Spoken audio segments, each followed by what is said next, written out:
Sejam muito bem-vindos ao Bit by Bit, onde a gente revisa as notícias mais importantes do dia para os mercados. Se você gostar do conteúdo, não se esqueça de dar aquele like e se inscrever. Já vamos abrir falando da renda média mensal do brasileiro, que com a pandemia caiu 3,4%, chegando ao menor valor desde 2012. Os efeitos provocados pela pandemia de Covid-19 na economia brasileira levaram a uma queda generalizada da renda do país, segundo o IBGE, que mostra que o rendimento médio mensal do brasileiro teve uma queda recorde em 2020, atingindo o menor valor desde 2012. Aqui a gente tem o valor em reais médio recebido de todas as fontes pela população com rendimento. A gente vê que em 2012 era de 2.198, subiu em 2013, subiu mais em 2014, aí caiu até 2017, voltou a subir em 2018, se estabilizou e agora voltou a cair. A queda foi generalizada entre a maioria das fontes que compõem a renda do brasileiro. O recuo mais intenso foi observado entre as chamadas outras fontes, que incluem aposentadoria, pensão e aluguéis. As exceções foram observadas entre o rendimento habitualmente recebido do trabalho, devido ao efeito estatístico, e entre os chamados outros rendimentos, que registraram um salto recorde devido ao auxílio emergencial criado pelo governo para socorrer a população mais vulnerável. Aqui a gente tem a comparação dos rendimentos atuais com 2019, e a gente vê que os outros rendimentos, puxados pelos auxílios, estão bem acima, porém as outras fontes, como aposentadoria, aluguel, pensão, estão bem abaixo. De acordo com o IBGE, o rendimento médio mensal real, habitualmente recebido de todos, aumentou na comparação com 2019 em razão da saída de 8,1 milhões de pessoas do mercado de trabalho. A maioria delas recebia rendimentos mensais mais baixos, contribuindo com a elevação dessa média. Então a renda do trabalho aumentou, mas só porque quem é mais pobre perdeu a sua posição no mercado de trabalho. A queda no rendimento médio mensal real de todas as fontes ocorreu na maioria das regiões do país. No Sudeste houve uma queda de 4,7% e no Sul 4,3%. No Centro-Oeste foi de 3,3% e essa foi equivalente à média do país. A região Norte, por sua vez, registrou estabilidade no indicador, enquanto no Nordeste ele apresentou um crescimento de 1%. O desemprego recorde provocado pela pandemia fez com que, em 2020, o país registrasse a menor proporção de pessoas com renda proveniente do trabalho. O contingente de brasileiros que tiveram rendimento efetivo do trabalho correspondeu a apenas 38,7% da população. A menor proporção de pessoas nessa condição havia sido registrada em 2017, quando ela veio em 42%.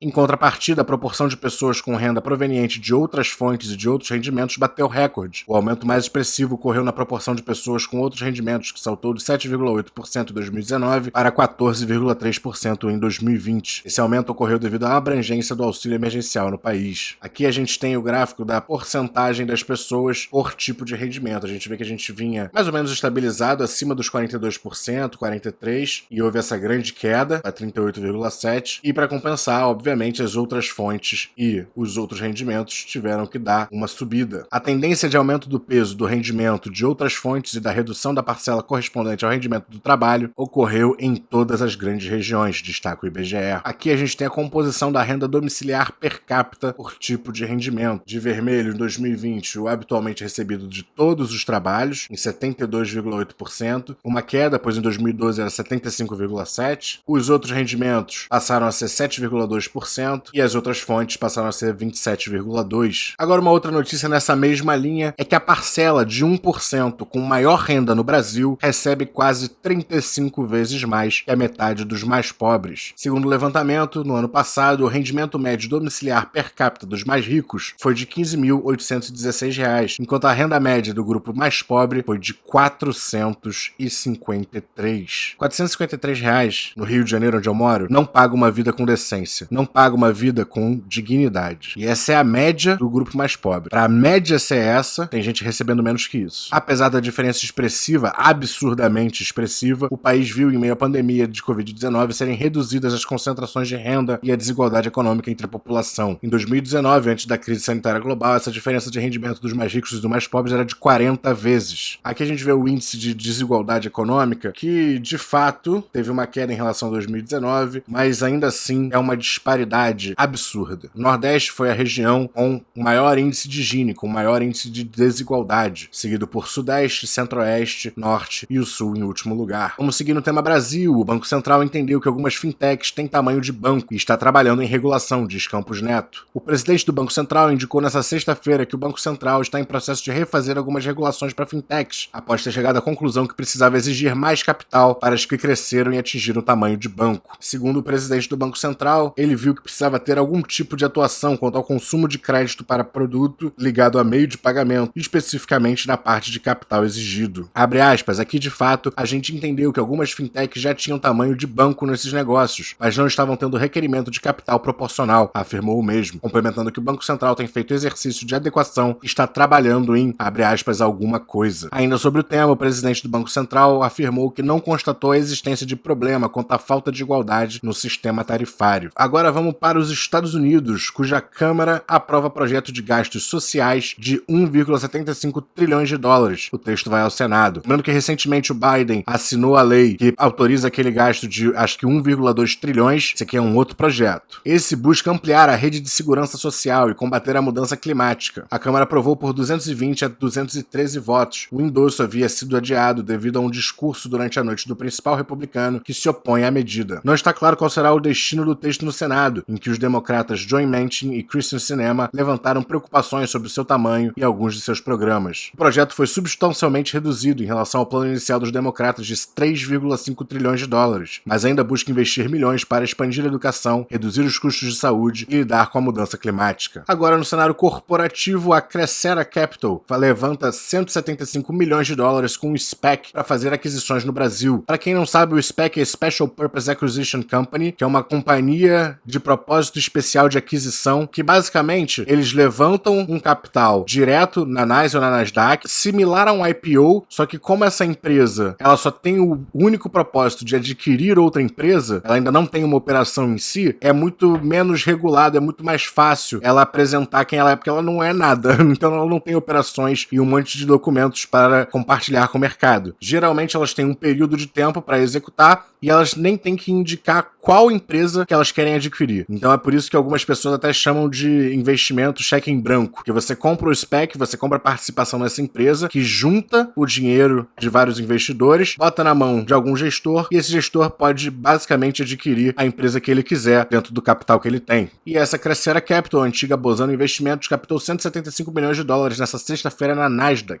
O objetivo da empresa é fazer fusões e aquisições no Brasil, em setores como tecnologia, saúde, educação, varejo e bens de consumo, de acordo com o prospecto. Veja bem, não quer dizer que ela vai fazer aquisições em todos os setores, quer dizer que qualquer um desses pode ser. Há ainda a chance de vender mais 2.625.000 unidades do SPAC em até 45 dias, o que levaria a uma oferta de 26,2 milhões de dólares, chegando a um pouco mais de 200 milhões para eles fazerem suas aquisições. Quis trazer essa notícia aqui só porque é interessante a gente ver um SPAC ano passado, 2020, nós tivemos muitos desses SPACs, ainda temos alguns esse ano, mas é o primeiro que eu vejo que vai focar em empresas brasileiras. E só um adendo, a Bozano Investimentos virou Crescera em 2019, após o ministro da Economia Paulo Guedes, que é um dos seus criadores, sair da gestora para assumir o Ministério da Economia. Agora vamos falar de Telefônica Brasil e TIM, que disparam após votação do STF sobre ICMS para a telefonia. Ministros do Supremo Tribunal Federal formaram maioria pela redução do ICMS para serviços de telecomunicações em Santa Catarina, em uma decisão que poderá ser aplicada a todos os outros estados do país. Para analistas do BTG Pactual, a notícia é bastante positiva para as empresas de telecomunicações. Eles estimam que a decisão pode fazer com que a alíquota do imposto caia entre 7 a 10 pontos percentuais, dependendo do estado. Se assumirmos que toda a redução do ICMS fluirá para o EBITDA das empresas de telecomunicações, estimamos que o impacto positivo no EBITDA fique na faixa de 12 a 20%. Eles afirmaram que naturalmente não esperam que as teles consigam ficar com todos os ganhos e sejam obrigadas a repassar para os preços pelo menos parte da redução do ICMS. Mesmo assim, vem a decisão como muito positiva para as empresas de telecomunicações, pois a redução dos preços se traduzirá em maior utilização dos serviços de telecomunicações. E o caso tinha sido aberto pelas Lojas Americanas, naquele estado que questionava o pagamento de alíquota diferenciada para energia elétrica e telefonia, de 25% contra 17% sobre outros bens e serviços. E agora vamos falar um pouquinho de criptomoedas. A Acala ganha a primeira parachain na Polkadot, com 1,3 bilhões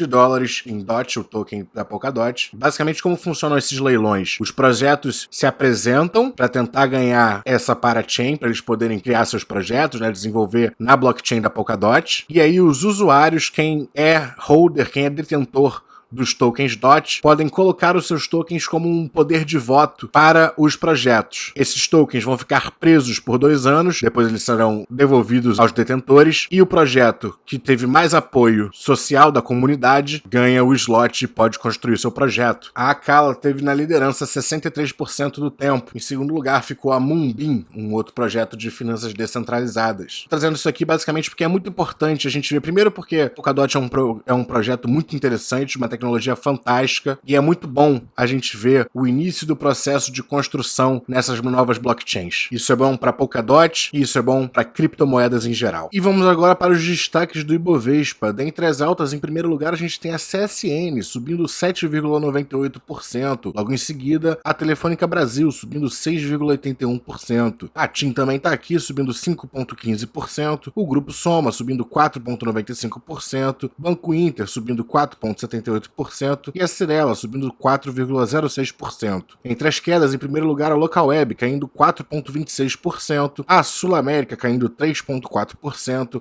a Melius caindo 3,17%, a PetroRio com mais um dia de queda caindo 2,63%, a Edux caindo 2,44% e o Banco Pan caindo 2,39%. Hoje quero trazer atenção aqui para a nossa curva de juros que continua invertida. Os nossos pré-fixados pagam menos quanto maior for o período. O mapa da S&P 500 não tá bonito. Aqui os serviços financeiros e bancos bem vermelhos, a área de saúde tem um pouquinho de verde, mas bem vermelho, as utilities estão indo bem, Tesla tá indo bem, a Nike tá indo bem, Facebook tá indo bem, Nvidia não para de subir, Nvidia tá um monstro, mas em geral o S&P 500 não tá tão bonito. Nosso Bovespinha subiu 0,59% no dia de hoje, mas continua lutando com esse nível aqui e tá testando ele como resistência. Eu ainda não tô confortável com o cenário do Ibovespa, ainda espero mais baixas. O nosso índice de dividendos subiu 0,93%, mas foi rejeitado aqui na média móvel de 20 dias. O nosso índice de fundos imobiliários subiu um pouquinho, 0,12%, ainda assim quase nada, ainda tá com cara de sangramento. Até que para como tava o mapa, o S&P 500 não caiu tanto, caiu apenas 0,14%. Acho que Nvidia, Microsoft, Apple, algumas empresas grandes assim, como não foram tão mal, acabaram segurando o resultado. A Nasdaq, que é bem mais focada em tecnologia, acabou subindo 0,55%, fazendo mais um dia de máximas históricas. O dólar não para de subir. Subiu 0,89% aos R$ 5,60. Nas criptomoedas, depois de uma queda bem acentuada do Bitcoin, ele hoje está subindo 1,85%. Ethereum está tentando recuperar as perdas de ontem, subindo 6,98% até então. A Avalanche voltou a fazer máximas históricas hoje, subindo 7,53% no momento. Solana reagindo aqui na média móvel de 50 dias, subindo 9,72%. Destaque para a Engie, que está reagindo na média móvel de 20